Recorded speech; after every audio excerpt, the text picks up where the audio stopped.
그 앞에 오병이어 이적을 베푸시고 또 제자들을 풍랑의 바다 보내셔서 그들을 깨우치시고 또 찾아가 주셔서 함께 이제 건너가서 게네사렛 땅에 이르렀다. 거기 14장 마지막 34절 잠깐 보고 갑니다. 거기 게네사렛, 이 갈릴리 호수를 게네사렛 호수라고도 하고 또 구약에는 긴네렛 호수라고도 하고, 하여튼 이 게네사렛 땅에 이르러서 그곳 사람들이 예수님이신 줄 알고 그 근방에 두루 통지하여 모든 병든 자를 예수께 데리고 왔다. 어떻게 보면 너무나 당연한 모습입니다. 예수님이신 줄 알았어요. 예수님. 물론 바로 그 예수님, 죽은 자도 살리시고 오병이어를 나타내시고 귀신도 쫓아내고 하여튼 너무나 많은 놀라운 이적을 베푸시는 바로 그 예수님. 성경적 메시아관을 가지고 있는지는 잘 몰라요. 그건 여기서 중요한 건 아니고 어차피 이들이 예수님인 줄 알았다. 저분이 바로 예수시다. 그러니까 다 그 근방에 다 통지해서, 다 통지하다는 말이 다 보낸다. 보내요. 사람 보내서 말을 전하게 하는 거예요. 여기에 그 명사형이 그 아포스톨로스라고 하는 사도가 이 단어의 명사형입니다. 이 단어는 보낸다라는 동사형이고, 그래서 가서 전해라 빨리. 이게 명사형이 사도 보냄받은 사람. 그럼 빨리 당연한 거겠죠. 빨리 가서 예수님 오셨으니까 다 나와라, 다. 모든 병든 자, 육신의 질병, 정신적인 질병, 마음의 질병, 물론 영적인 질병, 근본적이겠지만 하여튼 모든 병든 자를 다 예수님 오셨으니까 빨리 와라. 예수님께로 데려옵니다. 당연한 거죠. 왜냐하면 예수님께서 그렇게 다 고쳐주셨으니까. 예수님께 나가기만 하면 다 문제가 해결된, 고침받은. 그건 너무나 명백한 사실이. 그런 분명한 너무나 큰 확신이 있으니까 당연하겠죠. 다 가서 오라. 그럼 오늘날 우리가 이런 확신, 바로 예수님이 어떤 분인 줄 우리도 바로 알아서 이 사람들보다 우리는 당시 이 사람들보다 완벽한 지적으로 진리 면에서는 훨씬 더 바르게 알잖아요. 예수 그리스도, 예수님이 그리스도 메시아, 십자가 부활, 하늘 보좌 우편에 지금도 계시고 위에서 대제사장으로서 기도하고 계시고 다시 오실 것이다. 하여튼 우리가 이 예수님, 우리도 이 예수님에 대한 그런 확신이 있으면 빨리 가서 근방에 사람 보내서 다 데려와라, 다 와라, 다. 예수님께로 오기만 하면 다 된다. 수고하고 무거운 모든 짐진 자들 다 내게로 오라. 그러니까 예수님이 어떤 분이신가라고 하는 그런 확고한 믿음이 있으면 전하지 않을 수가 없는 거죠. 전해야죠. 전해서 빨리 그 사람 오늘 죽을지 내일 죽을지 모르잖아요. 사람 일은 한참불 모르는 게 인생인데 오늘 구원 받아야지. 오늘 구원 못 받으면 어떡하냐. 빨리 데리고 와야지. 우리가 좋은 거 어디가 있어도 알려주잖아요. 어디가 세일한다. 어디가 물건 좋은 거 있다. 그런 거 알려주잖아요. 어디 의사가 아주 용해. 어느 병원에 가면 우리가 이런 예수님을 우리가 좀 더 바로 안다면 그 불쌍한 많은 사람들, 모든 병든 자들, 지금 다 병들어, 다 죽어 있잖아요. 사실은 죽은 사람들. 죽어 있습니다. 그리고 사망의 그런 고통의 삶을 살아요. 진짜 삶이 아니에요. 죄악된 죄의 종노릇하는 삶, 사망의 고통을 맛보며 살다가 진짜 사망의 고통 속으로 들어가 버린, 그게 인생이에요. 그러니까 그들을 예수님께로 데리고 가는, 우리도 당연한 거지만 이런 그런 열정이에요. 그게 그 사람들을 정말 사랑하는 거잖아요. 제일 사랑하는 거예요. 그들의 문제를 다 해결해 주는 거죠. 그래서 다시 한번 우리도 이 마지막 이제 얼마 남았는지는 모르지만 분명한 것은 시간이 자꾸 단축되어지고 있는 건 사실이니까 부지런히 우리 주변부터 아는 사람들 가운데서 믿지 않는 사람들이 있으면 그 사람들부터라도 우선 부지런히 전해서 안 나오면 할 수 있는 데까지, 안 믿으면 어쩔 수 없지만 어찌됐든 끝까지 포기하지 않고 최선을 다해서 데리고 나올 수 있도록, 그게 뭐 싫은 소리 들어도 그 영혼을 진짜 사랑하는 거니까 불쌍히 여기고 이 일을 우리가 좀 더 열심을 내야 될 것이다 라고 하는 것입니다. 그래서 그들이 다 데리고 와서 예수님의 옷자락에라도 손만 대게 될 수 있어요. 사람들이 막 많이 왔을 거 아닙니까? 예수님 옷자락 대는 것도 쉽지 않았을 것 같은데, 그래서 그걸 간구했어요. 왜냐하면 예수님 옷자락이라도 손만 대면 낫는다. 열대를 혈루 쪽으로 앓는 여인처럼. 그러니까 옷자락만 만져도 다 나. 물론 안 만져도 얼마든지 다 나을 수 있습니다. 그러나 이 사람들은 예수님 옷자락이라도만 만지면 낫는다. 그래서 막 그걸 너무너무 사모하고 간절해서, 그러지 않겠어요?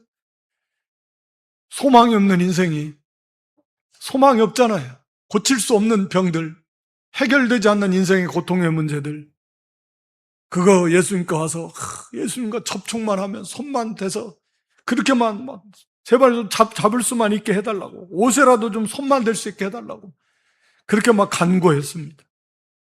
그러니까 허락하셨을 거 아니에요. 그들의 믿음의 정도를 맞춰서 옷 안 돼도 예수님 얼마든지 고칠 수 있는데 그들의 믿음이에요. 그러니까 믿는 자는, 손을 대는 자는 다, 이 다라는 말은 우리가 이 우리말로 보면은 손을 대는 자는 이 말 속에서 전부 다 라는 그런 의미도 있지만 또 문자적으로는 완전히라는 의미가 있습니다. 그래서 영어 성경도 그렇게 번역을 했어요. 완전히. 완전히 나아요. 손을 댄 사람 완벽하게 치유되는 거예요. 완벽하게. 완전한 치유, 즉각적인 치유. 예수님이 다 나음을 얻었다. 우리가 우리 예수님이 예수님께로 나와서 그런 예수님을 영접하기만 하면, 그러면 뭐 영원한 인생의 정말 뭐 표현할 수 없는 그런 근본적인 문제들이 완벽하게 해결이 될 뿐만 아니라 영원한 생명을 얻지 않습니까? 이건 우리가 뭐 아무리 말로 어떻게 표현한다고 해도 할 수가 없는 너무나 놀라운 일인데, 우리가 타성해져서 감각이 무뎌져 가지고 그래서 그냥 기쁨도 감격도 사라지면서 이 복음을 전하고자 하는 그런 열정도 사그라들고, 이걸 다시 일깨워야 됩니다. 요즘 날씨 더워가지고 뭐 사네 못 사네, 뭐 얼마나 더운데 불 속에서 어떻게 사냐고요. 불 속에서, 유황 불 속에서 영원토록 끝도 없이 생각만 하면 너무 불쌍하잖아요. 모르는 사람, 처음 보는 사람이라도 불쌍하잖아요. 심지어 늘 얼굴 보고 막 회사 동료들, 이웃들, 친구들, 가족은 말할 필요도 없고 가족 완전하려고 하는 사람은 없겠지만 어찌됐든 좀 더 우리가 간절함을 가지고, 좀 더 안타까움을 가지고 정말 바짓가랑이라도 끌고 오라도 막 예수님께 데려오듯이 이 병자들, 연약한 자들 거저 막 오겠냐고요. 수고 많이 해야죠. 병든 자들 뭐 어떤 사람 막 업고 와야 되고, 막 몇 사람이 침상째 들고 와야 되고, 또 귀신 들린 사람들은 뭐 알아듣기는 하겠습니까? 이거 막 오히려 더 막, 막 손톱으로 핥히고 막 물어 뜯고 막 할 수도 있지만 그래도 어찌됐든 데리고 오는 거예요. 데리고 오는 거예요. 그런 수고. 예. 나가기만 하면 되니까. 나가기만 하면 돼. 예수님께로 가기만 하면 되니까. 그런 수고는 해야 돼.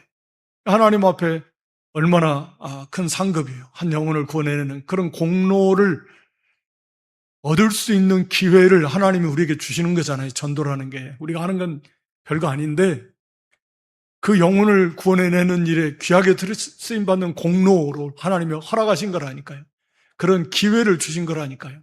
아니, 하나님께서 그냥 택한 백성 스스로 싹 와라 해도 하실 수 있지만 뭐 하나님께서 능치 못할 일을 하겠어요. 뭐를 그렇게 힘들게 어렵게 그냥 전도하게 해가지고 그냥 그렇게 데려오게 하나. 그냥 하나님께서 택한 백성 다 나와라 그러면요, 다 스스로 아예 그냥 자석에 끌리듯이. 그럼 뭐 공로가 하나도 공로, 그를 통해서 만들어가는 면도 없고, 하나님의 다 놀라운 계획 속에서 우리에게 그런 복음을 전하고 한 영혼을 구원해내는, 그래서 말할 수 없는 하늘의 영광에 참여할 수 있는 그런 복을 하나님이 주시려고 그런 기회들을 우리에게 주신 것입니다. 네. 오늘 여기 15장은 이런 대로 이게 제목이 전통인가 진리인가, 오늘날 우리에게 있어서는 너무나 명백하고 쉬운 일이다라고 생각할지 모르지만, 사실은 우리 속에도 이게 알게 모르게 이 굳어져 있는 관습, 쭉 위에서부터 내려온 전통에 의해서 굳어져 있는 관습들, 그래서 말씀보다도 그것에 의해서 행하는 것들이 얼마든지 있을 수 있습니다.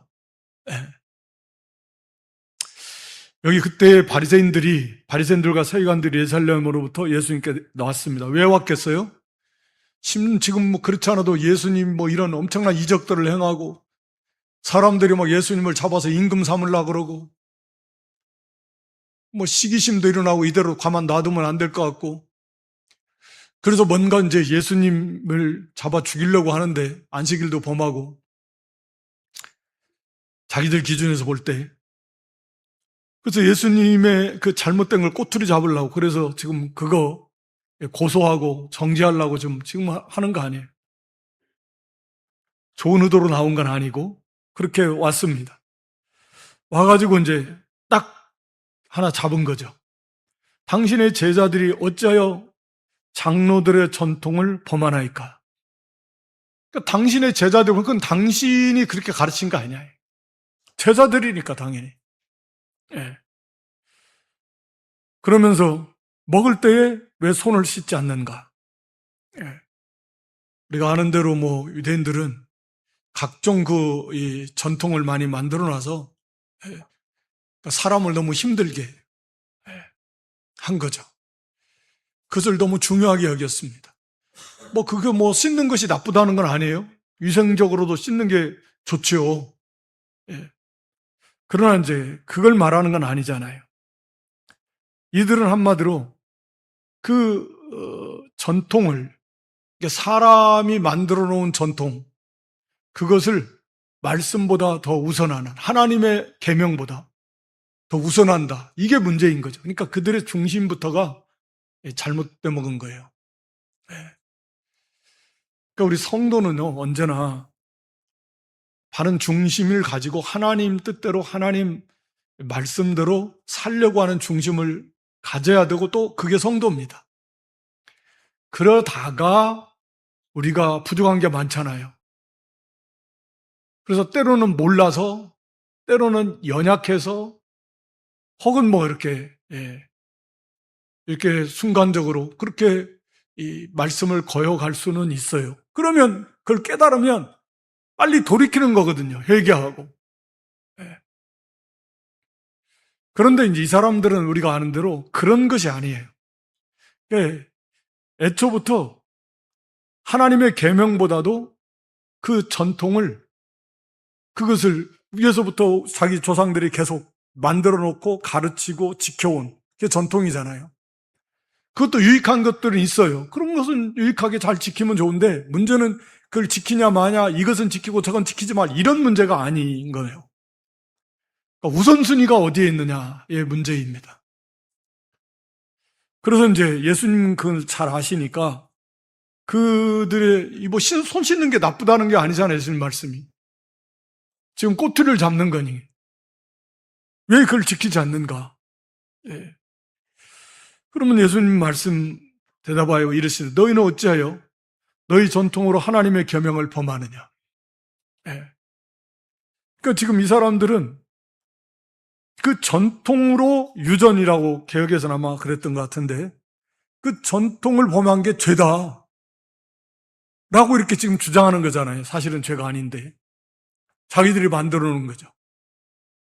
그러면 그러니까 예수님은 그래? 그게 죄야. 그러면 너희는 전통을 너희들이 만든 그 전통 때문에 하나님의 계명을 범하면 그 어떤 게 더 참으로 죄이고 죄라 그들이 주장하는 죄라고 해도 어떤 게 더 큰 죄냐? 죄도 아니지만 그러니까 자기들의 실체는 모르고 그러니까 눈에 들보가 있는 것은 모르고 다른 사람의 눈에 티만 있다. 그것만 보고서 빼려고 하는 건데 그러니까 사람을 고통스럽게 하는 거예요. 그래서 거기 그 당시에 이제 여러 가르침 중에 하나가 이 마가복음에 나오는 이제 고르반. 하나님이 이르셨으되 내 부모를 공경하라 하시고 또 아버지나 어머니를 비방하는 자는 반드시 죽임을 당하리라 하셨거늘. 이거 우리가 제5계명 내 부모를 공경하라. 사람 가운데 부모 공경이 첫 번째고 부모는 하나님의 그림자로서 주신 거거든요. 그러니까 부모의 사랑, 하나님의 사랑의 그림자잖아요. 부모의 사랑, 인간적 사랑에서 부모의 사랑이 제일 크잖아요. 인간의 사랑 가운데서. 그러니까 인간의 부모의 사랑을 통해서 하나님의 사랑의 그림자로서. 그래서 그 부모의 가르침, 물론 유대인들의 관점에서 우리가 잠언서에서 또 이제 말하고 있는데 아비의 가르침, 어미의 가르침은 유대인들은 항상 어려서부터 아예 율법, 유대인이 신정국가니까 오늘날 개념을 그렇게 적용하면 안 돼요. 오늘날에는 안 믿는 사람들이 이 부모의 가르침이 불신앙적인 것이 얼마나 많은데 그런 걸 말하는 게 아니고 애초에 유대인들은 신정국가로서 모든 그 부모들도 어려서부터 다 애초부터 하나님의 말씀 율법을 배워야 되고 그 말씀에 바로 세워서 나가고 그 말씀을 가지고 자식들이 가르쳐요. 그러니까 부모의 가르침을 잘 순종하는 것이 하나님 말씀을 잘 배우고 순종하는 거예요. 그래서 부모 말씀을 잘 순종하라는 거예요. 그게 원리적으로. 왜냐하면 부모를 통해서 말씀을 배워야 되니까. 어찌됐든 그런데 그 부모를 멸시한다? 그럼 그 부모를 세운 하나님을 멸시하는 거하고 똑같은 원리가 모든 질서가 마찬가지예요. 부부간의 질서도 마찬가지고 부모 자식 간에 마찬가지예요. 그래서 이 아버지의 권위는 거의 절대적입니다. 아버지의 권위는 거의 절대적이에요. 심지어는 우리가 유다 같은 경우도 보면 자기 며느리 불살라 죽여라. 간음했다고 자기하고 한 줄도 모르고 그런 그 권한이 있어요. 불살라 죽여라. 그러니까 아버지의 권위는 거의 절대적입니다. 그러니까 아버지가 없을 때는 이제 장자 권위고. 그래 이 하나님의 나라가 가정 시작이 되는 건데 그걸 바로 세워나갈 수가 있어요. 그런데 그 아버지 부모를 공경을 안 해? 그건 죽이라는 거예요. 단호하게. 그런 말씀이 여러 군데 있어요. 그래서 아예 말을 안 듣고 해도 데리고 가서 그거 다, 이 자식이 말을 안 듣고 술 먹고 부모 막 대적하고 그런다 그러면 그 돌로 쳐 죽여라. 근데 그런 부모들이 있었을까는 싶고, 어찌됐든 그게 성경의 가르침이에요. 그렇게 부모 공경하는 거. 순종은 물론 주 안에서 하지만 언제나 부모를 존귀 여기고 부모의 말씀을 잘 순종하고 만약에 그 아버지나 어머니를 비방한다면 그건 반드시 죽여라. 그러게 되면 하나님의 나라가 이 질서가 무너지고 세워져 나갈 수 없어요. 가정에서부터 그런데 사회가 무슨, 그 어떻게 하나님의 나라가 세워져 나갑니까? 어림도 없는 거죠. 그런데 당시의 사람들은 여기 너희는 이르되 누구든지 아버지에게나 어머니에게 말하기를 내가 들여 유익하게 할 것이. 이제 부모님이 연세가 들고 자식들이 이제 독립을 했다, 결혼하고 뭐. 그럼 부모님 이제 공경해서 먹고 뭐 입고 뭐 하실 거 좀 도와드려, 섬겨야 될 거 아니에요. 자식을 키워놨으면 자식이 부모를 섬겨야지. 예. 하여튼 뭐 오늘날은 거꾸로 돼가지고 말세에, 예, 어찌됐든 그런 고통의 삶을 살고 있는데, 어찌됐든 간에 부모님을 공경하라. 근데 그것을 하나님께 드림이 되었다고 하기만 하면 안 해도 된다. 이게 소위 고르반. 그 마가 7장 아까 12, 13절 한번 다시 보여줘 보세요. 이 내용이 이제 마가복음 7장 12, 13절에 보면, 예, 아버지나 어머니에게 다시 아무것도 하여 드리기를 허락하지 아니해서 이제 하나님께 드렸다고만 하면, 그렇게, 예, 이게 이제 고르반인데, 고르반이라는 단어의 뜻이 하나님께 드린 예물이라는 뜻이라 그래요. 그러니까 이게 이제 뭐가 문제냐면, 오늘 여기 본문에서도 5절에 하나님께 드림이 되었다고 하기만 하면, 이런 거예요. 하기만 하면. 그러니까 그대로 지키든 안 지키든 상관없어요. 실제로 뭐 그렇게 예를 들어서 지켰어도 마찬가지. 아니, 하나님께 드릴 건 드리고, 그리고 부모님께 할 건 하고 해야 되는데, 아, 부모님, 너 왜 부모님 안 드리냐? 왜 부모님 섬길 거 안 하냐? 뭐, 아, 하나님께 바쳤다. 그러면 그냥 다, 면책이 다 돼버리는 거예요. 그래서 예수님께서도 이 책망하신 것 중에 하나가, 헛맹세 하지 말라, 거짓 맹세 하지 말라. 하도 맹세들, 거짓 맹세를 많이 하네. 그러니까 당시의 상황으로 보면, 아, 이거 뭐, 예, 이거 제가 뭐, 부모님 드릴 거니까 하나님께 바치겠습니다. 뭐 맹세해놓고 안 바쳐요. 그리고 부모한테는 이거 하나님께 바치기로 맹세해놨습니다. 그렇게 맹세해놓은 물건은 노터치요. 절대로 그건, 예, 달라고 할 수가 없어. 당시에 그랬다 해요. 그게 고르반이야. 그러니까 하나님께 바쳐도 문제인데, 바쳐도 부모님 따로 바쳐야 되는데, 바쳤다고 그냥 바치기로 맹세만 하면 돼요. 바치고 안 바치고는 상관없어. 거짓 맹세가 막 횡행하니까. 그러니까 하나님께 바친다고 말만 하고 안 바쳐도 문제고 바쳐도 문제인데 부모에 안 바쳐요. 그러니까 이걸 가르쳤다는 게 이렇게. 하나님 말씀을 정면으로 위배하는 거예요. 그러면서 거기 6절에 말씀을 폐한다는 거예요. 너희 전통으로. 외식하는 자들아, 외식입니다. 그러면서 자기들은 하나님을 잘 섬긴다. 하나님 최고, 하나님 최우선 아니냐. 하나님이 먼저지. 아무리 부모님 공경 좋지만 그래도 하나님 먼저 아니냐. 언뜻 들으면 그게 참, 예, 믿음이 좋은 것 같은데. 그런데 물론 하나님 먼저가 맞죠. 하나님 먼저 맞는데 절대적으로 우선인데 하나님 말씀이 뭐냐 이게. 하나님 말씀이. 예? 아, 부모 공경하라는 거 아니에요. 네. 형제 사랑하라는 거 아니에요. 그것이 하나님이 기뻐하시는 이고 하나님 바로 하는 것이다. 네.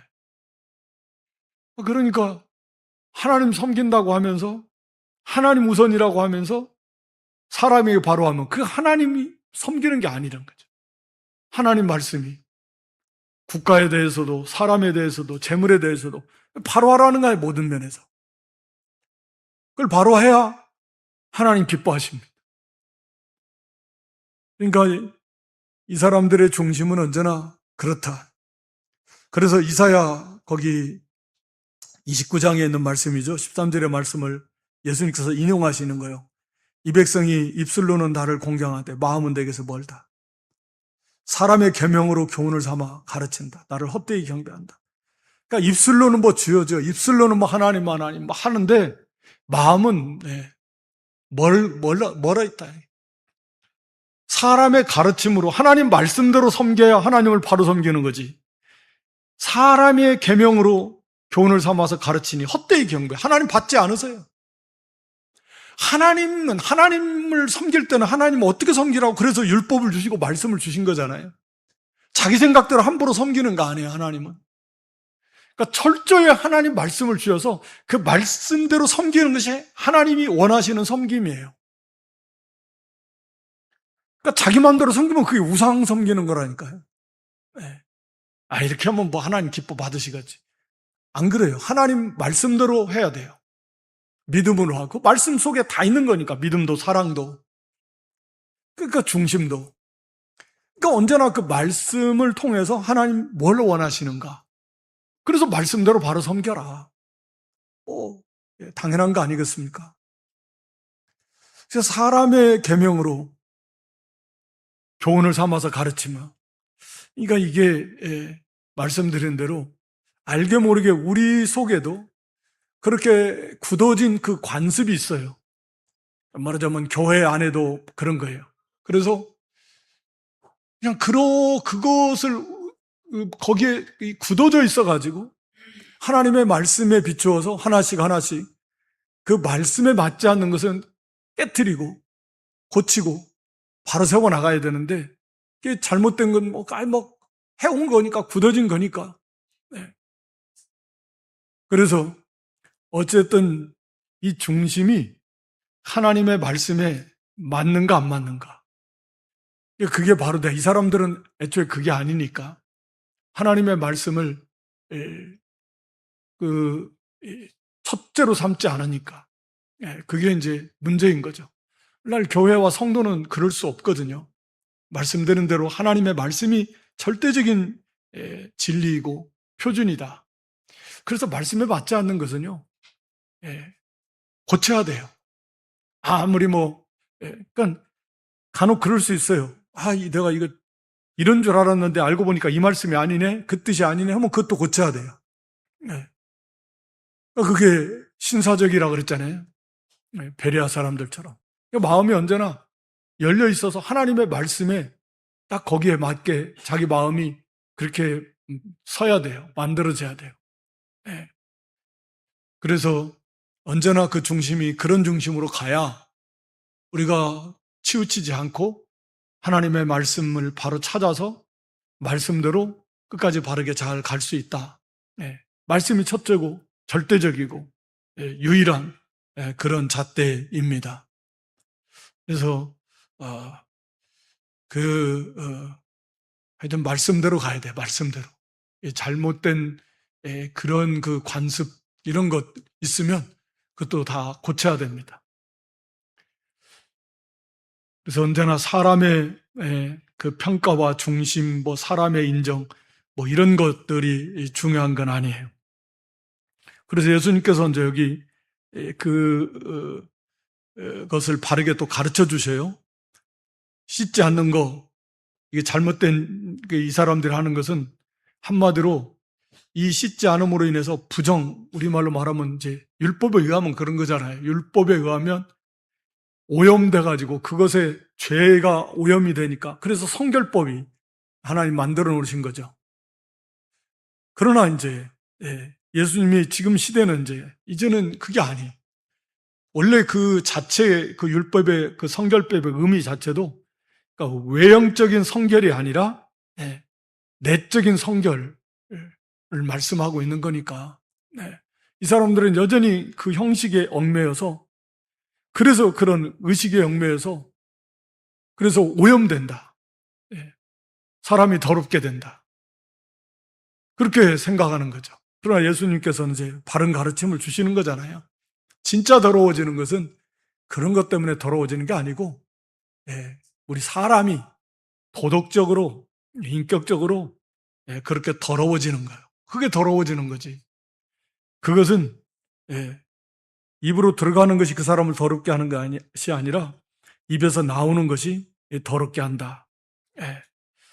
우리가 잘 아는 건데 그래서 입에서 나오는 것은 마음에서 나오는 거다. 마음은 우리가 아는 대로 이 마음은 사람의 중심입니다.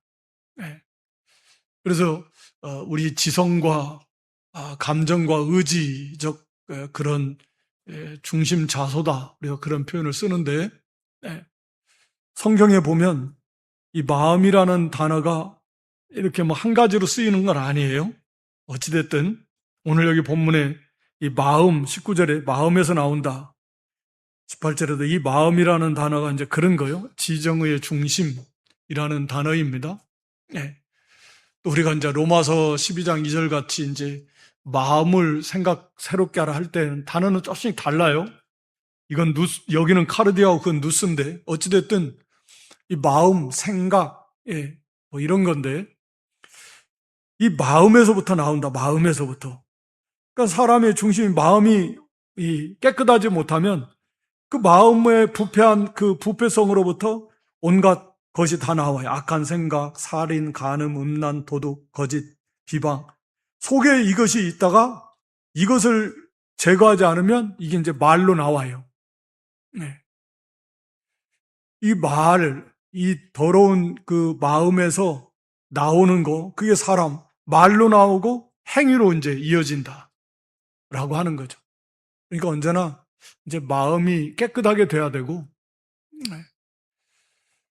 그리고 이제 말도 거기에 맞게, 그렇게 뭐, 말을 꼭 뭐 표준말 쓸 건 없죠. 뭐 표준말 할 수도 있고, 사투리 쓸 수도 있고, 뭐 지역 방언, 다 해도 되지만, 내용은, 그래서는 안 되는 거죠. 내용은 언제나 무슨 말투를 쓰든지, 뭐 어감도 마찬가지. 좀 유순한, 부드러운 그런 표현들, 과격한 표현이 아니라 그런 우리 잠언 15장에 기록한 대로 유순한 대답은 분노를 쉬게 하지만 과격한 말은 가만히 멀쩡한 사람도 뒤집어 놓게 만든다 이게요. 그러니까 이제 말이라는 게 참 뭐 너무 중요한데, 그러니까 속에서 나온다. 마음에서. 마음을 깨끗하게 해야지요. 마음을 깨끗하게 하지 않는 거. 그래서 거기서부터 나오는 것이 그 사람 스스로도 더럽게 하고 다른 사람들도 더럽게 하는 거죠. 그래서 말과 행동으로 이어지는 거죠. 그래서 그 말로 우리가 심판한 그 말로 그 말에 대해서 하나님이 심판하신다는 것은 이제 그런 관점이에요. 뭐 말씀드린 대로 실수로 잘못했다고 막 하나님께서 너 그때 이 말 했지 그런 게 아니고 그 말은 그 사람의 인격의 그 척도이니까 그러니까 그 말을 통해서 그 사람의 그 중심과 인격의 이 판단의 근거가 되는 거잖아요. 그 사람의 어떤 사상을 가지고 있는가, 어떤 생각을 가지고 있는가를 그 말을 통해서 알 수 있잖아요. 그러니까 그 말로서 그 사람을 심판한다 그 말이 네가 어떤 사람이다라는 것, 그게 다 증거예요. 증거. 자기가 한 말이 다 있잖아요. 기억 안 나고 할 수 없어요. 그때 하나님 앞에서는 못 숨겨요. 마음의 생각까지도 다 드러낸다 그랬는데 그때 자기 양심도 그때 다 드러내서 그때 나타낸다 그랬으니까. 그러니까 거짓말을 할 수도 없어요. 모른다고 할 수도 없습니다. 자기 양심도 그때 내가 그때 그거 하면 안 된다고 분명히 얘기했다고 양심도 말할 거라 하네. 그러니까 어떻게 하나님 앞에서 못 감춰요. 그러니까 이 마음에서부터 나오는 거니까 우리는 이 마음을 정결케 해야 된다. 그래서 우리가 잠언 4장 23절에도 마음을 지켜야 된다. 생명이 거기서 나니까 마음을 지켜야 돼요. 애초에 우리가 만물보다 거짓된 것이 인간의 마음이다. 거짓되고 부패한 게 인간의 마음입니다. 이게 우리가 예레미야 17장 9절에 나온 대로, 그러니까 이 마음을 우리 스스로는 이것을 새롭게 할 수 없어요. 깨끗하게 할 수 없고 하나님께서 새 마음을 주셨잖아요. 우리가 에스겔 36장 26절에도 그렇고 새 마음을 우리에게 주셨어요. 그러니까 새 생명을 주셨다고요. 여전히 이 마음은 중심 어떤 그 중도, 그러니까 어떻게 보면 치우치지 않은 그런 상태에 있는데, 근데 이 마음에 새 생명을 주셨고 새 마음을 주셔서 여기에 이제 우리가 성령의 인도를 받고 우리가 중생한 영이 성령의 인도, 그런 새 마음, 온유하고 깨끗한 마음, 그런 마음을 우리가 갖도록 하는 것이고, 반대로 이제 거기 이 마음에 이 부패한 이 죄악된 욕구가 이 마음에 채워지지 않도록 항상 그것을 이렇게 지켜야 되는 거죠. 마음에 그게 심어지지 않도록. 이게 끊임없는 싸움이라고 그랬잖아요. 욕심도 그렇고 교만도 그렇고 미움도 그렇고 다 그런 건데 이게 떠오를 수는 있어요. 그걸 막을 수는 막을 수는 없는 것 같고, 예? 뭐 생각이 떠오른다. 떠오르는 걸 막을 수는 없을 것 같은데, 그런데 그것이 우리 마음에 자리 잡지 못하는 건 막을 수 있다. 그게 마음을 지키는 거니까. 그러니까 어떠한 생각들이 떠올라. 그러니까 뭐 옛날에 누구에 대해서 안 좋았던 기억이 떠올라. 그러면 그 사람에 대해서 또다시 잠잠했던 마음이, 원망하는 마음이 다시 들고, 그때 나한테 지금 생각이 더 화가 나네. 그때 나한테 왜 그랬지? 막 이러면서 막 또다시 그 사람한테 막 미움, 이러면 안 돼. 그 사람 내 마음에 굳어지고. 그럴 수 있잖아요. 그러니까 생각이 문득 떠오르는 것은 우리가 막을 수는 없다고 해도 그것이 우리 마음에 자리 잡지 못하는 건 막을 수 있다. 우리가 할 일이 그거예요. 어떤 생각이 떠오르는데 그게 우리 마음에 자리 잡으려면 그걸 물리쳐라는 거예요. 예. 욕심도 물리치라는 거예요. 안 돼. 하나님 말씀을 붙들고 안 돼. 물러가. 그리고 생각을 빨리 다른 것으로 돌린다든지, 예. 거기에 집중하면, 거기에 이제 그것이 마음에 들어오고 자리를 잡고 내 마음을 점령하면 이제 그렇게 속이 뒤집어지는 게고, 막 눈에 뵈는 게 없어요. 다 욕심에 사로잡히게 되는 거고, 그렇게 되는 거거든요. 우리가 일상 속에서 늘 겪는 일들이잖아요. 이런 것들이. 그러니까 이 마음에 자리 잡지 못하는 것은 우리가 막을 수 있다. 마음을 지킬 수 있다. 물리칠 수 있다. 그리고 마음을 새롭게 하라고 그랬으니까 늘 말씀을 통해서 우리의 생각을 새롭게 해요. 사고방식과 가치관을 새롭게 하고 하여튼 마음을 정결하게 하는 게 중요해요. 그러니까 이런 욕심, 여기 나오는 이 19절, 이런 것들 나오는 것들, 악한 생각, 살인, 간음, 음란, 도둑, 거짓, 비방, 이런 것들이 마음에서 자리 잡지 못하도록 해야 돼요. 그러면 그게 나온다니까요. 자리를 잡아버리면. 예. 그러니까 이런 것들이 떠오를 수는 있는데 그게 내 마음에 자리 잡지 못하도록 해라. 그러니까 이 성도의 영적 싸움이 이게 쉬운 게 아니에요. 혼자 가만히 있다고 해서 이게 얼마나 치열한 영적인 싸움이 계속 이어지겠습니까? 네. 그래서 이제 어떤 의미에서는요, 열심히 일하는 것이 유익이 되는 거죠. 그러니까 이런 생각, 저런 생각 안 드는. 보통 사람들 그러잖아요. 잊어먹어요. 무슨 힘든 일, 슬픈 일, 괴로운 일도 열심히 일을 하다가 집중하다 보면, 잊어먹습니다. 그러니까 열심히 일하는 것도 큰 유익이에요. 그러니까 그런 게 이 생각에 헛된 시간들이 여유가 많아가지고 헛된 것이 돌아가. 시간도 많지, 돈도 많지, 또 육신이 좋은 거 먹어가지고 힘은 뻗치지. 그러니까 이게 좋은 쪽으로 방향이 가야 되는데 이게 안 좋은 것이 돌아가지고 마음을 잡으면 그 이제 죄를 짓게 되는 거예요. 그러니까 먹고 살기 힘들 때 옛날에 그냥 새벽볼 보고 나가서 출근하 어떻게든지 그러면 다른 생각 들어올 틈도 없어요. 딴 생각할 틈이 없다고요. 얼마든지 열심히 일하고 지금 어떻게든지 자식 새끼 입에 좀 풀칠도 하려면 다른 생각할 겨를이 어디가 있어요. 어찌됐든 간에 이 마음을 지켜야 돼요. 마음을 지켜서 그 다음에 마음이 깨끗해야 돼요.